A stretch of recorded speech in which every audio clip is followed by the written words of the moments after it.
As of today, I will be living here at Mother Base. Now my real trial begins. Zadornov was paying my room, board, and tuition, but he has since been captured. I told the man that with no more money from the KGB, I could no longer afford school. He bought my story, and when I said I would be willing to work, he took pity on me and let me stay. For some reason, Miller really pled my case. That was helpful, but the man is still a fool. His men are no better. They think their training makes them strong, but that kind of strength is nothing in the face of true power. And better yet, they wait on me hand and foot, believing I am just a schoolgirl. Looks like I won't be working too hard after all. Just today, while scouting out the living quarters, I saw a group of them in the corner of the deck making a fuss. Going over for a look, I saw they were feeding a kitten. A bunch of grown hard men, and they're the ones acting like schoolgirls. Look, isn't he cute? What is wrong with them? Disgusted, I just nodded and smiled. I must stay in character after all. I indulged their chit-chat for a few moments. Then one of them asked me to give the thing a name. They had just taken it from its mother. I named it Nuke. I improvised some nonsense about how our compassion for living things can help prevent wars. The men gave me a little fish. I held it out in my palm and the kitten happily ate it up. What a pathetic, feeble creature. It sickens me. Today, Chico invited me to go fishing with the soldiers. I suppose finding one's own food does have its merit, but I prefer not to be involved in such a degrading task. And their prattling on about fishing being fun is nonsense. I'm not here to find playmates. Nevertheless, distasteful as it was, I went along in order to maintain my cover. Chico thrust a fishing pole into my hands, and we went up onto the deck where several soldiers had gathered. They welcomed us warmly. With so few women aboard Mother Base, I'm treated like a princess. No one suspects I am neither a teenager nor a student. It was nice and sunny, with a gentle breeze and waves. As I cast my line and waited for a bite, the soldiers began to ask me all sorts of questions. As always, I answered according to our predefined scenario, feigning a smile. As I sat there feeding them lies, the fish began to bite, and the soldiers began to focus on their prey. Chico had his bait stolen by a fish, and got so angry that he stood up and nearly fell into the sea. Everybody laughed. It almost made me want to join in too. At some point, I got a bite myself. The instant after I felt that first gentle tug, the fish yanked the line with astonishing strength, and I let out a cry of surprise. I thought he was going to be huge. It was my first time fishing, and I was a bit flustered, so the soldier beside me helped by supporting the pole from behind. "Reel it in," they shouted. I nodded, turning the handle as fast as I could. I wondered what kind of fish lived below the surface, and thought back to the deep sea dives I had to do as part of training. Those were difficult days, but I remember finding the multicolored fish gliding through the water incredibly soothing. After a hard fight, I pulled it up. To my surprise, it wasn't even half a vara, rather anticlimactic. But I wasn't doing it for fun, so I wasn't the least bit disappointed. Nuke was hovering nearby with an expectant look on his face, so I gave the fish to him. All in all, a thoroughly wasted day. Preparations are coming along nicely. No one suspects me of being the one to let Zadornov out of his cell. Today, Amanda and I taught Cecile how to make gallo pinto. It is a simple home-cooked dish consisting of black frijoles mixed with arroz. It is well known throughout Central America, not just in Costa Rica, so it is no surprise that a Nica like Amanda would be good at making it. But I was raised in the States from a very young age, and can hardly even remember my mother's gallo pinto. Having to make chit-chat with that clueless bird lover and the so-called revolutionary was excruciating. And, clueless or not, I will need to be especially careful around Cecile, the one who actually recorded that tape. Thankfully, Miller and his men seemed to believe I mistook the tape I found for one my friend made. In any case, one can never be too careful. Anyway, the three of us minced garlic and herbs, then cooked them in a pot with frijoles we'd soaked overnight. While waiting for them to cook, we sautéed onions and arroz in a frying pan. Cecile worked the frying pan according to Amanda's directions, but seemed a bit glum. She does have a knack for cooking, though. She is French, after all. We added water to the pan and watched the arroz begin to steam. While we waited, Amanda shared memories of her mother with us. They had been separated because of Somoza, but the taste of her mother's cooking was still fresh in her mind. When the frijoles were ready, we drained the water, stir-frying them with the rest of the vegetables. Quite a complicated process for home cooking. Nonetheless, it kept them occupied. The longer we sat and talked, the greater the chance of my arousing their suspicions. With women, it is not enough to just bat your eyelashes and giggle. It takes a lot of effort to divert attention. When the arroz was done cooking, we folded it into the frijoles and added salsa, stirring the mixture as it simmered. At this point, for some reason, the conversation turned to romance. Why does it have to be that way whenever women get together and chat? Cecile fancies herself to be well-versed in such matters, and gave Amanda all sorts of advice. It was harmless enough, until, to my irritation, she began pestering me whether there was anybody I liked. Not right now, I said, trying to dodge the question. But she pressed on. It's Snake, isn't it? I gritted my teeth and played it coy. Maybe. Cecile nodded and giggled. He is pretty sexy, isn't he? What a ditz. It's all I can manage to just survive. The thought of romance has never once crossed my mind. I have no interest in that kind of man. Soon enough, a rich aroma began to fill the room. The gallo pinto was ready. New came over and rubbed up against our legs, looking for a handout. Unfortunately, it was not the kind of food a cat would like. We let a few of the soldiers have a bite, and then headed off to the mess hall. The home-cooked flavor we'd achieved was a big hit with the men of MSF. Not that we are trying to impress them or anything. Even I could manage a dish like that. Snake enjoyed it too. Let me make this absolutely clear. I have no interest in that man. Football, or soccer as it is known in the States, is extremely popular here. It has not caught on yet in the US, but it has legions of rabid fans all across Latin America. These fans can get so rowdy that it is commonly believed El Salvador and Honduras went to war in 1969 over scuffles in a soccer match. In reality, tensions between the two countries were already high. The match was merely one of the sparks that set them off. But these people are so passionate about this sport that the story seems plausible. Predictably, many of the soldiers here are fans. They have apparently divided themselves into Costa Rican and Nicaraguan teams and started playing each other. To play, you need a ball and 2 goals. The R&D team built and set up simple goals on the deck. I had absolutely no interest, but Chico insisted that I come and watch. It was not a proper match by any means.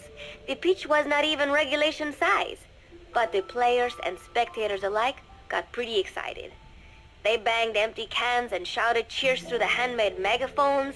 It almost felt like carnival. Huey, the referee, blew a whistle to start the match.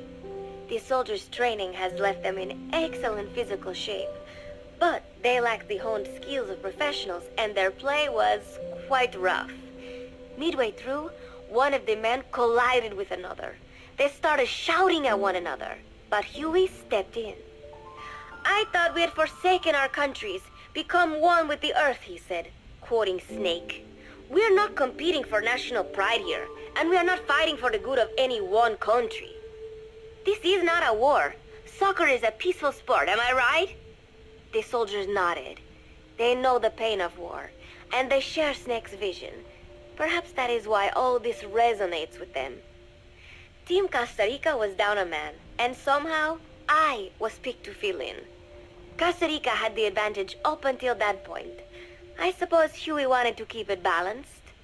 The soldiers agreed with Huey's call. Maybe the Costa Rican players felt an even matchup would be more fun too. I could not be bothered to run at first, but chasing the ball out there in the hot sun, I was soon drenched in sweat.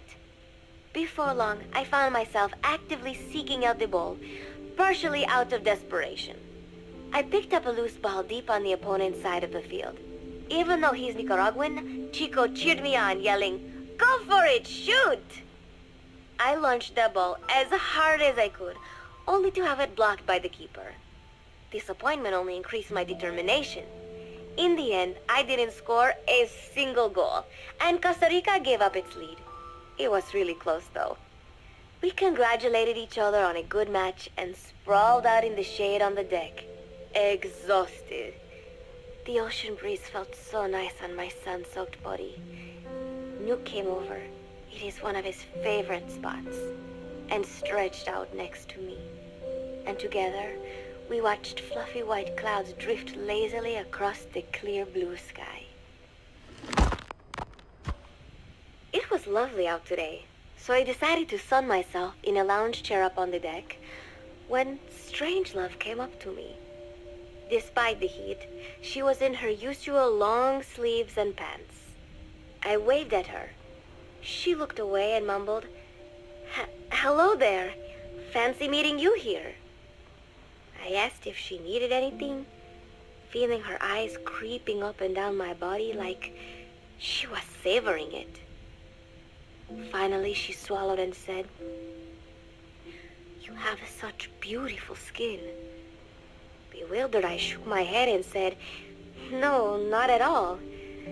I had heard rumors that she was a lesbian, but she couldn't be after me, could she?" She continued to stare and said, "No, it is beautiful, but you must not let yourself get so tanned." And then she took my hand in hers. "What is wrong with a little sun?" I asked, trying to cut the conversation short. But she shook her head violently. "No, you mustn't. A young lady should take better care of her skin." She was acting strangely now, as if aroused. She lectured me on the perils of tanning, how it ages skin, causing wrinkles and spots, and in the worst cases, even skin cancer. I knew already that tanning could cause spots, but I thought only pale-skinned Anglo-Saxons had to deal with that. Having a scientist tell me it causes aging, though, that spooked me a little. If I am to keep playing the teenager, I will have to start paying more attention to my skin.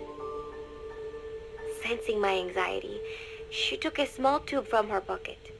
She said it was the sunscreen she always used. She told me to keep it. I didn't know what to say. I was more than happy to take it, but exactly what were her intentions? Was she merely being nice? Or is she really into me? Either way, there was no reason to refuse, I suppose. I have undergone training. An out-of-shape woman does not pose any real threat to me. Having power means not being afraid. It is the same on a global scale. A country with nukes can dictate terms to a country without them. I thanked her and took the tube. Then she offered to put some on for me. She squirted some lotion onto her fingers and began rubbing it into my chest. It happened so suddenly, and I was so taken aback that I did not even think to protest. She caressed my stomach with her long white fingers, then slid them upwards between my bikini-clad breasts. "What? Wait," I sputtered as her moist eyes met mine. She was beautiful. Somehow, I found myself captivated by this woman more than 10 years my elder. "Hold still," she whispered in my ear. I nodded silently, unable to refuse. My body went limp, motionless, as if in a trance. Gently, carefully, she rubbed the lotion all over my entire body. I shouldn't have enjoyed it, and yet I could not help myself. For a moment, I was spellbound. That woman is dangerous. I had better watch myself. Protecting one's health is an important part of any agent's job. But despite my best efforts, I have caught a cold. Now that I think about it, Mother Base's numbers are on the rise, with soldiers coming from all different places and backgrounds. It is no wonder then that sooner or later someone would bring in a virus. That said, what I have got is just a common cold. The medical team said I'd need a few days rest, so I've been restricted to my room and put on bed rest.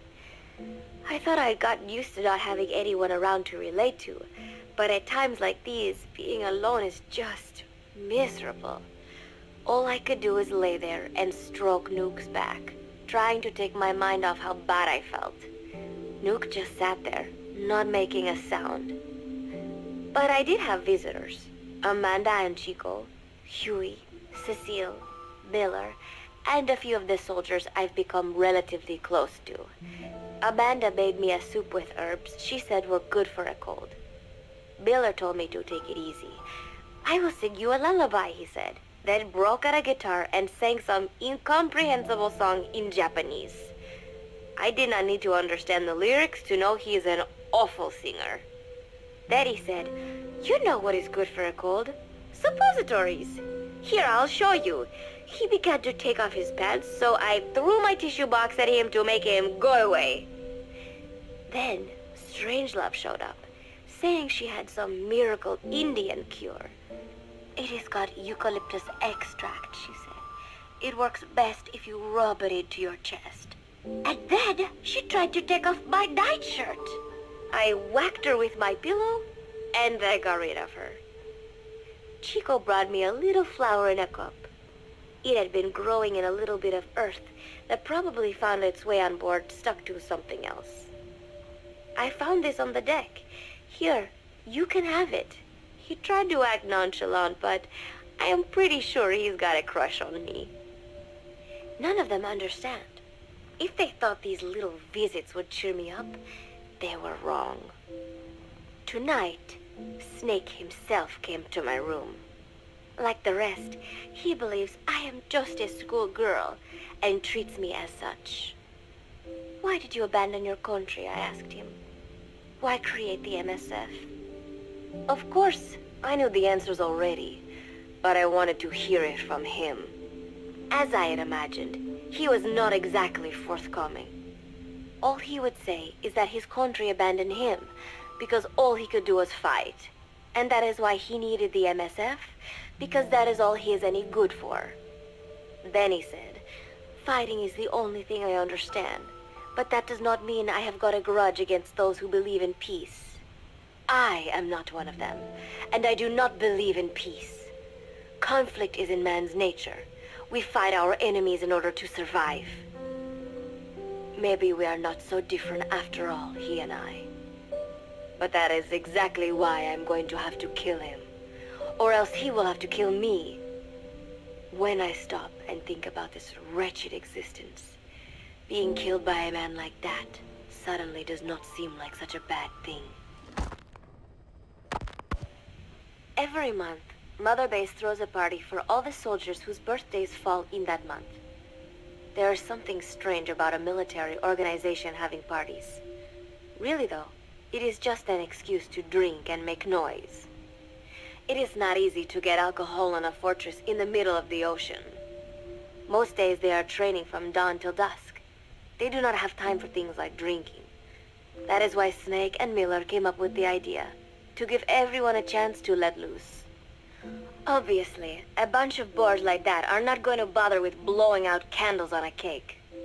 Rather, they sit there in a cloud of cigarette smoke, drink beer, eat meat, tell tasteless jokes, and swap crude insults about one another's hometowns. But it hardly ever breaks out into something serious. They talk up a storm, but they're just having fun. It is funny. You've got members of FSLN rubbing shoulders with the UCLAs, people who once would have considered the other mortal enemies. I wonder if that is what makes Big Boss so popular. In leaving their countries behind, they leave their hatred for other countries too. Miller seemed a little protective of me. Hope they're not being too crude, he said. But soon enough, he too was drunk. He yelled, "Come here and take a look at the real Kazuhira Miller," then dropped his pants and mooned everybody. The other soldiers burst out laughing. I have never seen such a crude, ridiculous party before. And yet, all these people, laughing and acting the fool. Is this what they call peace? For some reason, I began to think about all that has happened since I came here. Fishing with Chico, cooking with Amanda and Cecile, playing soccer, having visitors when I caught a cold. When I stop and think about it, my time here has been the most peaceful of my life. But that is about to end. I cannot imagine he will be willing to negotiate. It seems I am to fight the legendary Big Boss. I do not know if I'll be able to beat him. But if I have to choose between death and defying Cypher, I will gladly choose death. The thought of dying does not scare me. But if I disobey my orders, the fear and despair awaiting me will be far worse than anything I can imagine. It was Cypher who took me in as an orphan, gave me food and a place to live. His orders may have been unreasonable, but I will never repay my debt entirely.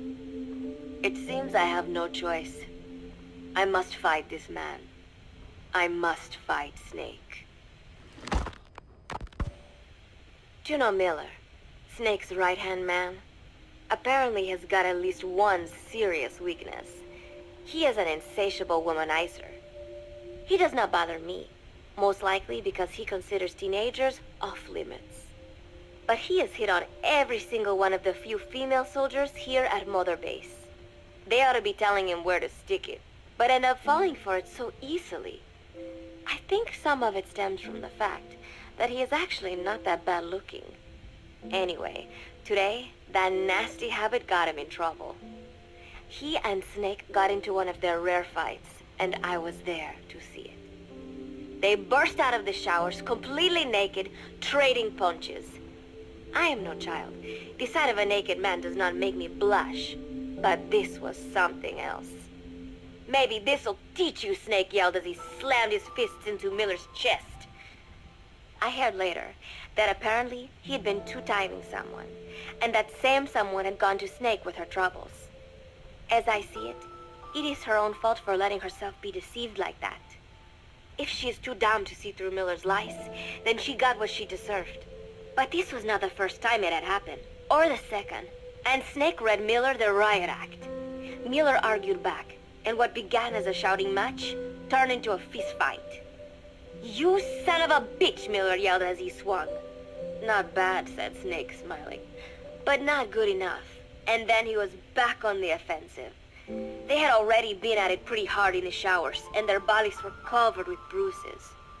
Both of these men had been trained for war, their bodies deadly weapons. They were each bleeding from a dozen places. All this from a fist fight. Even so, it was far less gruesome than if they had given it their all. It was obvious that one of them would be dead were they fighting for real. Miller took another swing, yelling, "Try this then!" Snake parried, then responded in kind. But I could tell he was not aiming for anything vital. "You are one tough bastard, boss," Miller muttered. A smile crept across his face as he caught his breath. And then they went right on fighting. Blood and sweat flew off their glistening bodies. It was combat without hatred or hostile intent. I had never seen violence like this before. And yet, it was more than just a friendly tussle. They were utilizing every technique they knew. It was not a sporting match. They were not playing by the rules. How could they keep this up? At last the two men tired themselves out, and the bizarre scene came to an end. They looked at each other's battered bodies, and then burst out laughing, embracing and congratulating each other on a good fight. It all seemed so idiotic. I still cannot fathom such behavior. But somehow, I got the sense that for all his womanizing, Miller really only trusted one person, and that was Snake. There was no way I could ever come between the two of them, and at that thought, I began to feel as if I had lost. All of Mother Base is preparing for a festival. Since Snake and his soldiers spend so much time fighting, they are setting aside one day a year for peace and relaxation. I do not know all the details, but apparently that is what Snake and Miller decided. These soldiers love the idea, of course. There is so little fun to be had here that everybody looks forward to events like these. That is all well and good, but somehow I got roped into getting on stage. Come on, we even both have peace in our name, said Miller. And Zdarnov, that old Ruski's name, has something to do with peace too, right? Hey, as long as we're having a day of peace, we ought to get an act together. The Three-Piece Band. I thought he was joking. He then proceeded to share his idea without bothering to check with me. And now, I am slated to sing. Apparently, he had heard me on the deck one day, and since then he's wanted to form a band. Everybody's looking forward to it, so there is no way for me to back out now. I have never done anything like this, but it does feel kind of nice to know that people are looking forward to it. I mean, it cannot be any worse than Miller's singing, but modifications to Zeke are already finalized, and I must complete my mission. Betray Cypher now, and I will face a fate far worse than death. Still, there's no need to put things in motion just yet. What difference would it make to just wait a little while longer? A whole day of peace. The mission can wait until after that. Can it not? I know I am only delaying the inevitable. When the day comes, one of us will have to die. Snake or me. But still, if I could just come up with some way to stall Cypher, at least until our day of peace. When did I start having thoughts like this? My cover is blown. They know nothing of Cypher or my true objective, but they know I am a spy. There is no more time left. I must act now. I must complete my mission. How did it come to this? All I wanted was 3 more days. Just 3. Miller's already finished writing the song. It is called Love Deterrent. It is about a girl who cannot express her true feelings. I have been practicing. I am no pro, but I was pretty sure I would do a decent job. And now this. Cypher found out that Zeke was complete. He must have someone inside Mother Base besides me, spinning his tightly wound web of control, leaving no room for individual will. Typical. When they found out Zeke was complete, I was ordered to execute the operation immediately. If I was going to enjoy just one day of peace, I had to ensure the plan could not move forward. I tried to sabotage Zeke. I thought by damaging the drive system, they would have no choice but to delay their plans. I waited until midnight, and then snuck into the hangar. There would be trouble if it looked like sabotage. I selected one of the drive system's load-bearing parts and carefully worked to warp its shape. The leg's drive system requires a high degree of precision to operate. Even the smallest deviation would have done it. Then, Chico walked in. Maybe it was one of those nights where he could not sleep. In any case, he saw me, panicked, and took off running. It would have been easy to kill him, but I could not. I know he likes me. It is not as if I would ever have an interest in a child like him, but I could not pull the trigger. Not at him. Not in the back. Will he tell them? Or is there a chance he will keep it a secret? Protect me? No. He knows now. Knows I am not who he thought I was. He ran without even questioning what I was doing. There is no chance he does not know. And soon, all I have built here will end. And if Cypher has another agent among them, if he finds out I tried to sabotage Zeke, this place will no longer be my heaven. Then it is settled. I make my move now. Chico walked in before my sabotage was complete, so Zeke should still be operational. It might not run at full speed or power, but I do not have time to fix that. Without Zeke, I do not have a chance in hell of winning. I must act fast before Chico sounds the alarm. I knew it would come to this. I just did not think it would be so soon. It is time, Zeke. Metal Gear Zeke. Activate.